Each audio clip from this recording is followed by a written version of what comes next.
La trottola si faceva partire arrotolando uno spago intorno, che era la parte, parte della frusta, no? C'era una specie di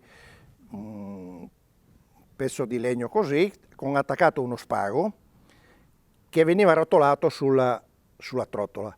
E poi, facendo così con la frusta, la trottola si metteva a girare e correva. E poi frustando continuavano a farla girare.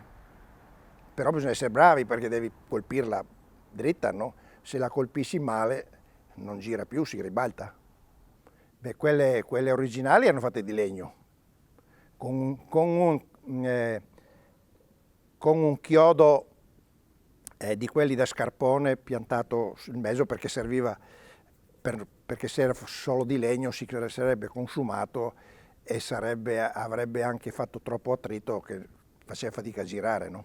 Quindi con il chiodo sotto che faceva da perno era molto più leggero e correva più facilmente, insomma, girava con molta più facilità. Non era un gioco collettivo, cioè c'erano in tanti che giocavano, ma era singolo il gioco soltanto, i bambini insomma.